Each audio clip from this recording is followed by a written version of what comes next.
నమస్కారం. Welcome to Telugu stories book. మన ఛానల్లో కథలు మీకు నచ్చితే please like, share and subscribe to Telugu stories book. Hype ఇవ్వడం మర్చిపోకండి. ఈరోజు కథ లవర్ కమ్ హస్బెండ్ ఎపిసోడ్ 80. ఇంకా కథలోకి వెళ్తే, సుప్రజ రోజు హాస్పిటల్కి రాలేదు. కొంచెం పనుందని లీవ్ తీసుకుంది. వినయ్కి రిషి వల్ల కొన్ని ఫండ్స్ వచ్చాయి.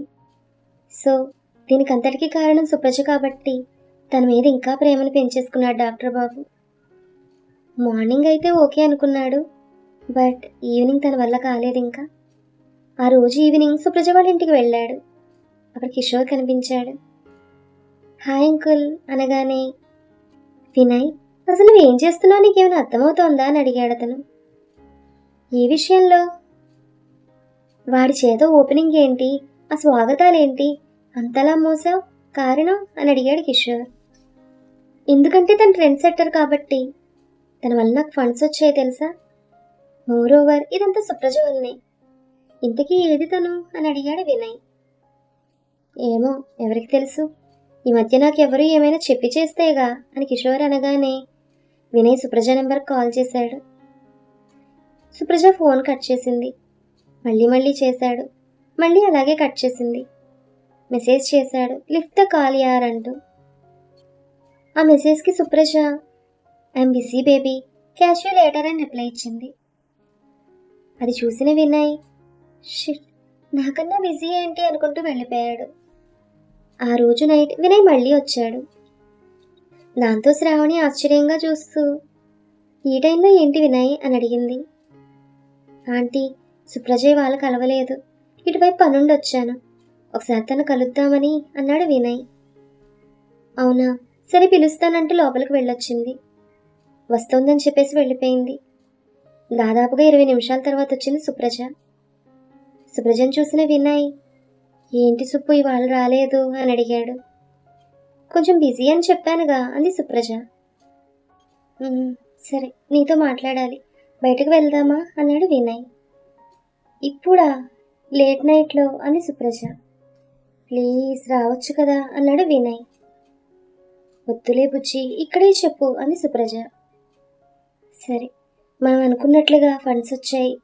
అందరూ దాదాపుగా రిష్విక్ని చూసి ఇచ్చిన వాళ్ళే. Really he's amazing. ఇంకా నువ్వు ఐడియా ఇవ్వడం వల్లనే ఇదంతా. లవ్ యూ బేబీ అన్నాడు వినయ్. కానీ సుప్రజ అదేం పెద్ద విషయం కానట్లుగా, ఓహో కంగ్రాట్స్, సరే డిన్నర్ చేసావా అని అడిగింది. చేసే వచ్చానన్నాడు వినయ్.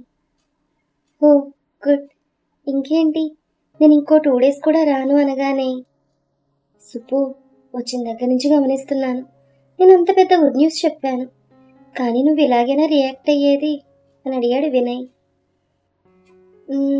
ఇంకెలా అవ్వాలి వినయ్, నాకు కొంచెం పనుంది అని సుప్రజ అనగానే వినయ్కి ఫస్ట్ టైం చాలా బాధేసింది. సరే అయితే అంటూ వెనక్కి చూడకుండా వెళ్ళిపోయాడు. కార్ డ్రైవ్ చేస్తూ ఆలోచించాడు, ఎందుకు నన్ను అవాయిడ్ చేస్తోంది, ఏమైంది అంటూ. ఇక్కడ రిషి ఇంకా ఏదో చెప్పుకుపోతుంటే ఇంతలో ఫోన్ రింగ్ అయింది. ఫోన్ లిఫ్ట్ చేసి, మేఘ, ఓకే, అవునా, సరే రేపు ట్రై చేస్తాను, ఇవాళైతే ఖచ్చితంగా రానంటూ ఫోన్ కట్ చేసి పైకి లేచి కృతిని జాగ్రత్తగా ఎత్తుకొచ్చి బెడ్ మీద పడుకోబెట్టాడు. తన పక్కనే చేరి కృతిని గమనిస్తున్నాడు. కృతి కళ్ళు తెరవకుండానే, చూసింది చాలు, నాకు దిష్టి తగులుతుందంది. ఆ మాటకి రిషి, ఓయ్ బుడ్డి లేచావా అని అడిగాడు. నువ్వు నన్ను ఎత్తుకోగానే లేచానంటూ కళ్ళు తెరిచి రిషి బుగ్గలు గట్టిగా లాగింది కృతి. ఎలా ఉంది నొప్పి అని అడిగాడు రిషి. పర్లేదు. అవును, నేను పడుకున్నప్పుడు ఎవరైనా వచ్చారా అని అడిగింది కృతి. లేదు, ఏ అన్నాడు రిషి. మాటలు వినపడితేను అంది. కొంపతీసి వినలేదు కదా అనుకుంటూ, ఎవరూ లేరు, నేనే ఫోన్ మాట్లాడానన్నాడు. నువ్వు బ్రేక్ఫాస్ట్ చేసావా మరి అని అడిగింది. లేదన్నాడు. అయ్యో, నేను ప్రిపేర్ చేస్తాననగానే పర్లేదన్నాడు రిషి.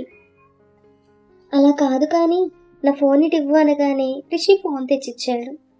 కృతి తన స్టాఫ్లో ఎవరికో ఫోన్ చేసి రిషి కోసం స్పెషల్ మెనూ లిస్ట్ ఇచ్చి, బ్రేక్ఫాస్ట్, లంచ్, డిన్నర్ పంపించండి, అడ్రస్ నేను మెసేజ్ చేస్తాను, గుర్తుందిగా, చాలా నీట్గా టేస్ట్గా ఉండాలని కాల్ కట్ చేసి రిషి వైపు చూసి, నీకోసం స్పెషల్ మెనూ అరేంజ్ చేశానని ఫోన్ పక్కన పెట్టింది. రిషి తన్నే చూస్తున్నాడు. దానితో కృతి సిగ్గుపడుతూ, ఏంటి రిషి ఆ చూపు అని అడిగింది. నాకు కావాల్సిన మెనూ నన్ను అడగాలి కదా, నీ ఇష్టాన్ని చెప్తే నేను తినొద్దా అంటూ కళ్ళెగరేశాడు రిషి. ముందు నువ్వు అలా చూడడం ఆపు అంది కృతి. మరి ఇంకెలా చూడను అన్నాడు. సరే, నేను స్నానం చేసి వస్తానంటూ లేచింది. హెల్ప్ కావాలంటే అడగొచ్చు అన్నాడు రిషి. ఓయ్ కొంచెం తగ్గు అంటూ చిరుకోపంగా చూసింది కృతి. సరే నీ ఇష్టం అంటూ చూపు తిప్పాడు. కృతి నవ్వుకుంటూ లేచి నడిచింది. పర్లేదు, నడవగలుగుతోంది. రిషి, నాకు ర్యాక్స్ ఎక్కువ ఇవ్వకుండా నువ్వే పెట్టుకున్నావు. లేచిన బ్యాగ్లోని డ్రెస్ తీసి ఇవ్వంటూ జడ చుట్టి పైకి పెట్టింది. రిషి లేచి తన బ్యాగ్ ఒకటి ఓపెన్ చేశాడు. అందులో కొన్ని శారీస్, కొన్ని చుడీదార్లు, కొన్ని టాప్స్ అండ్ జీన్స్లు ఉన్నాయి. కృతి అవి చూసి, హే ఎవరివి, నీకేనా అంటూ నవ్వింది. దాంతో రిషి కృతి నెత్తి మీద ఒకటి పీకి, ఇవన్నీ నేను వరల్డ్ టూర్ ఇంకా షూటింగ్స్కి వెళ్ళినప్పుడు నీకోసం కొన్నానన్నాడు. ఆ మాట విన్న కృతి, రిషి నాకు డౌట్, ఇవి ఇక్కడికి ఎందుకు తెచ్చావు? నేను నీతో మాట్లాడతానో లేదో తెలియదు, నీకు దగ్గర అవుతానో లేదో తెలియదు, అసలు ఇంకా చెప్పాలంటే నీ మీద కోపం ఎప్పుడు తగ్గుతుందో కూడా తెలియదు కదా, మరి ఇవన్నీ నీతో ఎలా తెచ్చావు అని కళ్ళెగరేసింది. అబ్బో పర్లేదు, మోకాళ్ళకు ఆయిల్ బాగానే అప్లై చేస్తున్నావు అన్నాడు రిషి. రిషి మాటల కృతి, మరి ఏమనుకున్నావు అనబోయి, హే అంటే నాకు బ్రెయిన్ లేదనా అని అడిగింది. అది నీకే తెలియాలి, నేను ఇవి తీసుకురాలేదు, ఇక్కడే ఉంచానని నోరు జారాడు. ఎందుకో అంటూ, ఏంటి ఇక్కడ, అలా ఎలా అంది కృతి.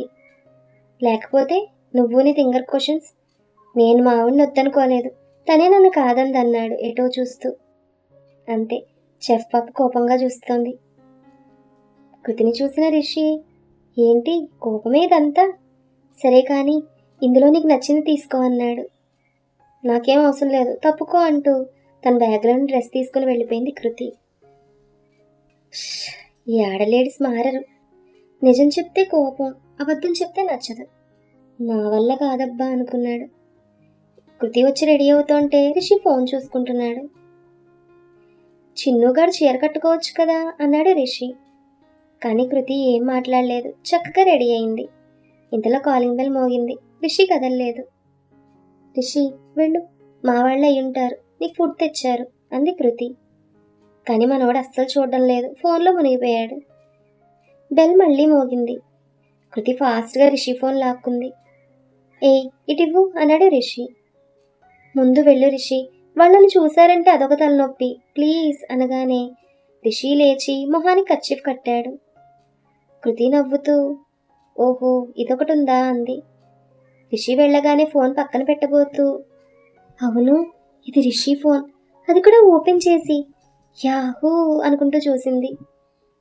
కాంటాక్ట్స్ పాస్వర్డ్, గ్యాలరీ పాస్వర్డ్, ఏది చూద్దామన్న పాస్వర్డ్, సరే కాల్ డేటా చూస్తే ఎంటీ, దొంగ మొహమోడు అని తిట్టుకుంది. ఇంతలో రిషి వచ్చి చూస్తూ నవ్వి, ఏంటి పాస్వర్డ్లు అడుగుతోందా అన్నాడు. చెప్పు రిషి ప్లీజ్ అని కృతి అనగానే, సరే నాకేంటి అని అడిగాడు. నా ఫోన్ నువ్వు కూడా చూడు అంది కృతి. అవును మరి, నువ్వు బిగ్ షాట్, అయినా నీకు ఇంట్రెస్ట్ నాకు కాదు అన్నాడు. సరే అయితే నువ్వు కాసేపు నా నడుముతో ఆడుకో అంది. ఆ మాటకి రిషి తల కొట్టుకుంటూ, ఏంటో నీకు అంతిది, ఫోన్ కోసం నాకు ఇష్టమైనవన్నీ ఇచ్చేస్తావా అని అడిగాడు. సరే అయితే నువ్వే అడుగు అంది. నేనెందుకు అడగాలి అన్నాడు. ఓ నాకేం వద్దు అని ఫోన్ ఇచ్చేసింది కృతి. రిషి తీసుకుని బాల్కనీలోకి వెళ్ళాడు. కృతి తన వెనకే వెళ్ళి, రిషి బ్రేక్ఫాస్ట్ చేయవా అని అడిగింది. నాకు ఆకలిగా లేదంటూ ఉయ్యల్లో కూర్చున్నాడు రిషి. వీడు ఆకలికి ఆగడే, ఎందుకింత బెట్టు చేస్తున్నాడు అనుకుంటూ రిషి పక్కనే కూర్చొని, రిషి ప్లీజ్ తిను అంది. నాకు వద్దన్నానా? ఎందుకొద్దు? ఆకలి లేదని చెప్పానుగా. నువ్వు అబద్ధం చెప్తున్నావు. సరే నిజమేంటో చెప్పు. ఆ మాట కృతి ఆలోచించి, గుర్తొచ్చింది అంటూ ఫుడ్ తీసుకొని వచ్చి చేతికి ఇచ్చింది. రిషి పైనుంచి కింద దాకా ఒక లుక్ ఇచ్చాడు. ఇప్పుడు నువ్వు తింటావా లేదా అని అడిగింది కృతి. చిన్ను, నీకు అన్నీ తెలిసే అడుగుతావు కదా అని అడిగాడు రిషి. అయిండొచ్చు. నీకేమో నేను తినిపించాలి, మరి నాకేమో నీ మీద ఇంకా కోపం ఉంది కదా అంది కృతి. దాంతో రిషి లేచి థ్యాంక్స్, ఆ మాత్రం క్లారిటీ ఇచ్చావంటూ ప్లేట్ తీసుకుని తినడం మొదలుపెట్టాడు. కృతి నవ్వుకుంటూ మొక్కలకు వాటర్ పెడుతోంది. రిషి అని పిలిచింది, కానీ సార్ సైలెంట్గా ఉన్నారు. రిషి నిన్నే అంటూ ఫాస్ట్గా తినేసి పేపర్ చదువుతూ కనిపించాడు. కృతి మొక్కలకు వాటర్ పెట్టడం అయ్యాక వచ్చి రిషి మొహాన్ని కొట్టింది. అంతే. నిన్ను అంటూ లేచి దగ్గరకు వచ్చి డ్రెస్ చున్నీ తీసుకుని తుడుచుకున్నాడు. కృతి నవ్వుకుంటూ మనం ఎంతసేపు ఇంట్లో కూర్చుంటాం, నాకు బోర్ కొడుతుంది, బయటకు తీసుకెళ్ళని అడిగింది. నాకైతే చాలా హ్యాపీగా ఉంది. ఫస్ట్ నువ్వున్నావు నాతో, అది కూడా చాలా సంవత్సరాల తర్వాత. సెకండ్, ఇన్నేళ్ల నుంచి షూటింగ్స్ అని షాప్ ఓపెనింగ్స్ అని అవని ఇవని తెగ తిరిగి తిరిగి విసుగొచ్చింది, అందుకే రిలాక్స్ అవుతున్నానన్నాడు రిషి. అవును, నువ్వు మార్నింగ్ వెళ్ళడానికి రెడీ అవ్వవు కదా, మరి ఎందుకు వెళ్ళలేదు అని అడిగింది కృతి. నువ్వే కదా లీవ్ పెట్టమన్నావు అన్నాడు రిషి. సరే ఇప్పుడు బయటకు వెళ్దాం పదా అంది. ఓహో, నన్ను గుర్తుపడతారే అన్నాడు. పట్టని. ఓహో, నీకు పెళ్ళయిందని, వేరే అఫేర్ కారణంగా మీ ఆవిడని ఎగిరితన్నావని అందరికీ తెలుస్తుందనా అంటూ కళ్ళెగరేసింది కృతి. దాంతో రిషి ఫేస్లో ఫీలింగ్స్ మారిపోయాయి. ఏంటి, కోపంగా చూస్తే భయపడతాను అనుకుంటున్నావా? అస్సలా అంది కృతి. నాకు నేను ప్రేమించడం మాత్రమే వచ్చు, భయపెట్టడం రాదన్నాడు సీరియస్గా రిషి. ఇవన్నీ నీ సినిమాల్లో వాడుకో. నిన్నటి వరకు నీకు నా ప్రెగ్నెన్సీ సంగతి తెలియదు, పాపం తప్పు చేశాను అనుకున్నాను, కానీ రాత్రి నీతో మాట్లాడాక నాకు ఫుల్ క్లారిటీ వచ్చేసింది. ఏంటో అది. కృతి చున్నీ తీసి రిషి మెడ చుట్టూ వేసి దగ్గరకు లాక్కుని నువ్వు యాటిట్యూడ్ నా దగ్గర కూడా చూపించావని అంది. రిషిగాడికి ఉన్నదే యాటిట్యూడ్ అంటూ కృతి కళ్ళ మీద ఊదాడు. ఆహా, అందుకే నన్ను చూడడానికి రాలేదప్పుడు. ఇది మాత్రం గుర్తుపెట్టుకున్నాను, ఐ హేట్ యూ అంటూ ఒక చేత్తో రిషి గుండె మీద చెయ్యి వేసి తోసింది. దెబ్బకి రిషి వెళ్ళి ఉయ్యల్లో పడ్డాడు. కానీ నా మీద నీకు ప్రేమ ఉంది అన్నాడు గుండె మీద రుద్దుకుంటూ రిషి. అవునా, నువ్వు ఎలా అనుకుంటే ఎలా అంటే లోపలికి వెళ్ళింది కృతి. రిషి తన వెనకే వెళ్ళి చిన్ను, రాత్రి గొడవ పడ్డాం, ఇప్పుడు కూడానా? వద్దే అన్నాడు. నన్ను బయటకు తీసుకెళ్ళైతే అంది. సరే రేపు వెళ్దాం, నేను కొన్ని ఏర్పాట్లు చేసుకోవాలన్నాడు రిషి. అంటే హీరో రిష్విక్ లాగా వస్తావా అంది. మరి అని అడగగానే నా లవర్ రిషిలా రావాలి, నేను ఎక్కడికంటే అక్కడికి రావాలి, నేను ఏం చెప్తే అది చెయ్యాలి అంది కృతి. అన్నీ చేస్తాను, కానీ ఇవాళైతే ప్రాజెక్ట్ స్టార్ట్ చేసేద్దాం అంటూ బుగ్గలాగాడు. హలో మాస్టారు, కాస్త తట్టుకో, దానికి ఇంకా టైం ఉందంది. ఏ అని అడిగాడు. నాకు నువ్వు తీర్చాల్సిన బాకీలు డౌట్స్ చాలా ఉన్నాయి, అవన్నీ తీరాక చూద్దామంది. సరే చెప్పు, ఏంటి నీ డౌట్స్ అని అడిగాడు. హహహ, నువ్వడిగితే ఎందుకు చెప్తాను, నాకు అడగాలనిపించినప్పుడు అడుగుతానంది. రిషి కృతిని దగ్గరకు లాక్కుని ఒళ్ళో కూర్చోబెట్టుకుని చూడు బుడ్డి, జరిగిన దాంట్లో ఇద్దరి తప్పు ఉంది, నువ్వెంత త్వరగా నీ డౌట్స్ తీర్చుకుంటే అంత త్వరగా మన బేబీని మనం తెచ్చేసుకోవచ్చు అన్నాడు. కృతి రిషి భుజం చుట్టూ చేతులేసి కళ్ళలోకి చూస్తూ రిషి తనుంటే ఈ పాటికి 4 సంవత్సరాలు ఉండేవంది. రిషి తన గుండె హత్తుకుని నేను తను చాలా మిస్ అవుతున్నానన్నాడు. దాంతో కృతి కళ్ళు తుడుచుకుంటూ మరి నన్ను అని అడిగింది. నువ్వు ఇక్కడున్నావు బుడ్డి అంటూ గుండె చూపించాడు రిషి. అన్నీ అబద్ధాలే, అలాంటప్పుడు నాకు నీ ఫోన్ చూపించు అంది కృతి. అమ్మ చెఫ్ పాప, వదిలేలా లేవు కానీ వెళ్ళి తీసుకురా అన్నాడో లేదో టక్కుమని లేచి తీసుకొచ్చిచ్చింది ఫోన్ని. మరి కృతి రిషిని ఏం చూపించమంది ఫోన్లో? తనేం చూపించాడు? వాటి వల్ల కృతి తెలుసుకున్నదేంటి? తనకి ఇప్పటికైనా నిజానిజాలన్నీ తెలిసాయా? ఇంకేమైనా బ్యాలెన్స్ ఉన్నదా? Keep listening. మరొక మంచి ఎపిసోడ్తో మళ్ళీ కలుద్దాం. ఈ కథ మీకు నచ్చితే please like, share and subscribe to our Telugu stories. Thank you.